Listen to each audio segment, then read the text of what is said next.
اتكلمنا قبل كده بالتفصيل عن نظريه ستيفن كراشن في اكتساب اللغات، واتكلمنا عن ازاي ان اللغه بتكتسب مش بتعلم، وان اهم حاجه في موضوع اللغات ده مش حفظ الكلمات ولا مذاكره القواعد ولا الكلام ده كله، وان اهم حاجه فعلا هي الكومبريهنسبل انبوت او المدخلات المفهومه. بس ما اتكلمناش ازاي الكلام النظري ده بيتطبق عمليا، يعني ازاي في ناس خدوا الكلام النظري بتاع ستيفن كراشن وحاولوا يطبقوا بيه طرق يتعلموا بيها اللغات. فانا بقى حاولت اجمع كل الطرق اللي خدت كلام ستيفن كراشن وحاولت تطبقه بشكل عملي. ففي الفيديو ده هنقول ايه هي الطرق دي، وايه الاسس النظريه اللي بتستند عليها، وازاي كل طريقه منهم بتطبق. بقالنا فتره كبيره ما نزلناش، وده كان بسبب ظروف كتير، بس الفتره الجايه ان شاء الله هحاول انزل كتير. الطريقه الاولى توتال فيزيكال ريسبونس او الاستجابه الفيزيائيه الكامله. طب يعني ايه الطريقه دي؟ شوف معايا كده الفيديو ده. Okay, now we're going to do a little story, okay? Now, you do it with me, okay? You do it with me. Now, say hello to your mom. Hello. Say hello to your mom. Hello. You are hungry. اللي شفناه في الفيديو ده هي طريقه التوتال فيزيكال ريسبونس اللي طورها جيمس اشر في الستينيات، والطريقه في الاساس مبنيه على كلام ستيفن كراشن زي ما قلنا في الاول. الهدف من الطريقه دي هو ربط الكلمات في اللغه اللي انت لسه مش عارفها بالحركه، والربط ده بيخليك تفهم الكلام بطريقه طبيعيه زي الاطفال لما بييجوا يتعلموا لغتهم الاولى، بيفهموا الكلام عن طريق الحركه والاشارات وهكذا. طيب ازاي الطريقه دي بقى بتطبق عمليا؟ زي ما شفنا كده في الفيديو، المدرس بيدي اوامر معينه للطلاب، والطلاب بيكون مطلوب منهم ان هم يعملوا الاوامر دي. الاوامر دي في الاول بتكون بسيطه وبتكون بترتيب معين، زي مثلا ان هو يحكي قصه ولما يقول كلمه معينه يمثل الكلمه دي، والطلاب اللي معاه بيمثلوا برضو الكلمه دي، ويفضلوا يعيدوا نفس الكلام بنفس الترتيب. ومع الوقت بقى الاوامر دي بتبقى اطول ومعقده اكتر ومش بترتيب معين. فبالطريقه دي بقى اللي بيتعلم بيقدر يفهم معنى الكلام من خلال الحركه مش من خلال الترجمه، وهذا بالظبط الكومبريهنسبل انبوت اللي اتكلمنا عنه قبل كده. ايه الدليل بقى ان الطريقه دي فعاله؟ او خلينا نسال السؤال بطريقه ثانيه، ايه الدليل ان الطريقه دي احسن من الطرق اللي احنا متعودين نذاكر بيها اللغات؟ دراسه اتعملت سنه 1972 على طلاب بيتعلموا الالماني كلغه ثانيه. الطلاب اللي اتدرس لهم بالطريقه دي لمده 32 ساعه كان ادائهم احسن من الطلاب اللي استخدموا الجرامر ترانسليشن او الطريقه التقليديه في تعلم اللغات لمده 150 ساعه. يعني دول درسوا 32 ساعه بس، ودول درسوا 150 ساعه، واللي درسوا 32 ساعه كان ادائهم احسن. فاحنا بنتكلم عن تقريبا فرق 5 اضعاف، ودي كانت الطريقه الاولى. الطريقه الثانيه بقى من اهم الطرق اللي بتطبق كلام ستيفن كراشن في كلامه عن اكتساب اللغه. الطريقه الثانيه اسمها TPRS او Teaching Proficiency through reading and storytelling او تعلم اللغه من خلال القراءه والاستماع للقصص. الطريقه دي اتطورت على ايد بنيكو ميسون، بالمناسبه ليها فيديوز كتير على اليوتيوب بتشرح الطريقه دي بالتفصيل. طريقه TPRS بتعتمد على مبدا اسمه Pure Unified Optimal Input. طب يعني ايه الكلام ده؟ في الطبيعي انت لو هتدرس اللغه عن طريق قصه زي القصص اللي كنا بناخدها في المدرسه كده، بيكون في اكتيفيتيز ثانيه مع القصه دي. يعني ايه الكلام ده؟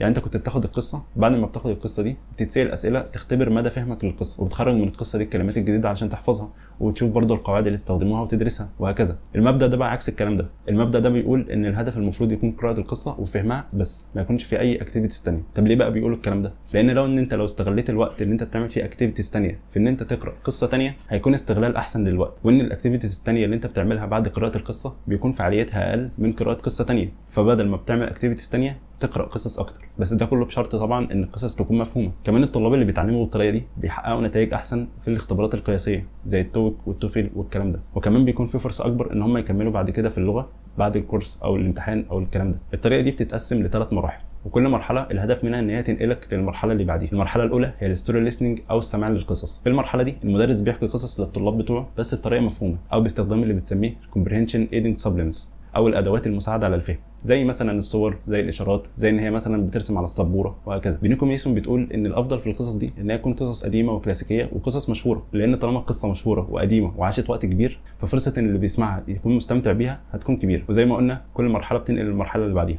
والهدف من المرحله دي هي نقلك للمرحله اللي بعديها، وهي الجايدد سيلف سيلكتد ريدنج. ودي مرحله بين الاولى والاخيره اللي هي السيلف سيلكتد ريدنج. خد بالك في المرحله الاخيره شلنا كلمه جايدد.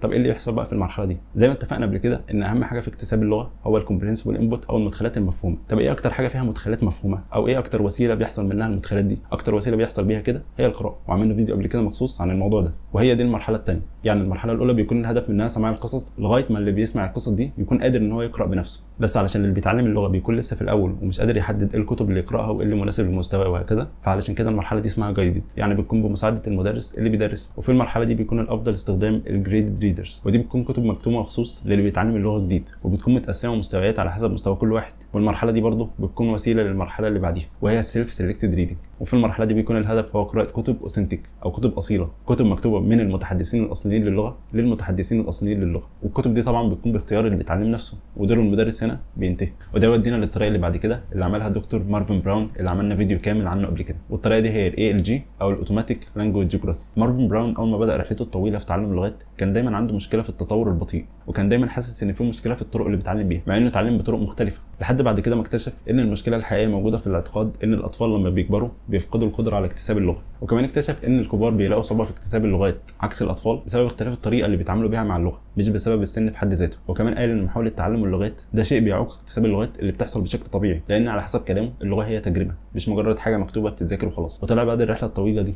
اللي استمرت تقريبا حوالي 60 سنه بالطريقه دي ALG.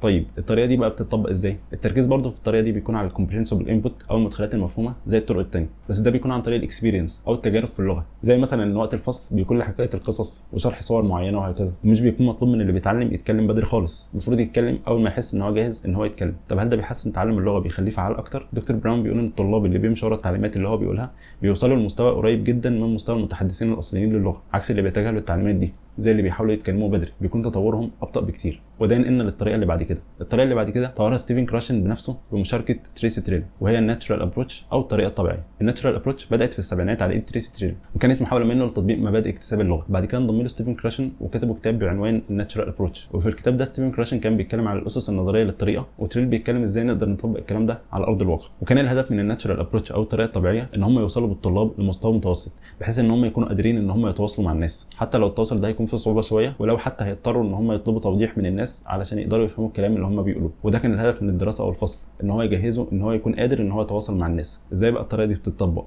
الناتشرال ابروتش بتتقسم لثلاث مراحل. المرحله الاولى هي البري برودكشن ستيج او مرحله ما قبل الانتاج او ما قبل الكلام. في المرحله دي بيكون مطلوب من اللي بيتعلم ان هو يشارك في النشاط اللغوي بس بدون ما يتكلم خالص، زي مثلا ان هو يشاور على حاجه في صوره وهكذا يعني. المرحله الثانيه بيسميها الايرلي برودكشن ستيج. في المرحله دي بقى الطلاب بيبداوا يتكلموا بس بلغه بسيطه جدا، زي الردود اللي هي من كلمه واحده والاسئله اللي هي المشهوره والكلمات السهله وهكذا. المرحله اللي بعد كده هي السبيتش ايمرجنس فيس. في المرحله دي بقى الطلاب بيبداوا ان هم يتكلموا اكتر وبجمل معقده اكتر، زي مثلا ان هم يشاركوا معلومات عن نفسهم عن ارائهم وهكذا. نيجي بقى للطريقه اللي بعد كده وهي الستوري ليرنينج او التعلم من خلال قراءه القصص. الطريقه دي اتعملت على ايد اولي ريتشاردز اللي بالمناسبه عنده قناه على اليوتيوب وفيها فيديوز حلوه جدا لها علاقه بتعلم اللغات. والطريقه دي برضو مبنيه على كلام ستيفن كراشن. طب ازاي الطريقه دي بتطبق؟ الطريقه دي برضو ليها ثلاث مراحل. المرحله الاولى اميرس. في المرحله دي المفروض المتعلم ان هو بينغمس في اللغه اللي هو بيتعلمها، وده بيكون عن طريق السماع والقراءه لاكبر قدر ممكن من اللغه اللي هو بيتعلمها. وافضل طريقه ده هو القصص. كل الهدف برضه هو فهم القصه نفسها، مش شرط الكلمات كلها ومش شرط القواعد كلها. بس في قاعده مهمه حاططها اولي ريتشاردز في المرحله دي وهي عدم الترجمه، لان لو ترجمت انت كده مش هتبذل اي مجهود علشان تفهم الكلام اللي قدامك وبالتالي مش هتتعلم. المرحله الثانيه هي مرحله التعلم، واولي ريتشاردز هنا بيقول ان التعلم يكون من القصه نفسها. يعني لو جالك فضول لو عايز تعرف قاعده معينه او كلمات معينه تعرفها هيكون في المرحله دي. المرحله الثالثه اكتيفيت او الممارسه، ودي المرحله اللي بتمارس فيها اللغه عن طريق الكلام. وفي المرحله دي بيكون الكلام عن القصص اللي انت قراتها، ودي بتكون السايكل اللي انت بتكررها في تعلم اللغه: قراءه القصص، التعلم، الممارسه. بس اهم حاجه في الثلاثه دول واللي اولي ريتشاردز بيقول ان المفروض 80% من الوقت يكون فيها، هي اول مرحله هي الامبرجن او الانجليز. وفي شويه قواعد حاططهم اولي ريتشاردز للي بيتعلم بالطريقه دي. القواعد دي ان انت تقرا المستوى المناسب لمستواك، مش صعب قوي ومش سهل قوي، يعني تكون فاهم على الاقل 7 كلمات من كل 10. ركز على حبكه القصه مش على كلماتها ولا قواعدها، وده كلام قلنا قبل كده. القاعده اللي بعد كده لو في امكانيه لدمج السماع مع القراءه هيكون احسن. اقرا الحاجه اكتر من مره، لان بعد كل مره هتكتشف ان في حاجات هتفهمها اكتر. بالمناسبه ريتشاردز عنده كتب كتير فيها قصص بلغات مختلفه والمستويات مختلفه، واعتقد في منها هنا في مصر. شفت واحد قبل كده في معرض بس دلوقتي الحقيقه مش عارف موجودين فين. الطرق اللي قلناها في الفيديو كلها مبنيه على كلام ستيفن كراشن في اكتساب اللغات، واللي عملنا قبل كده عنها فيديو كامل بنشرحها بالتفصيل، فلو عايز تعرفها اكتر شوف الفيديو ده.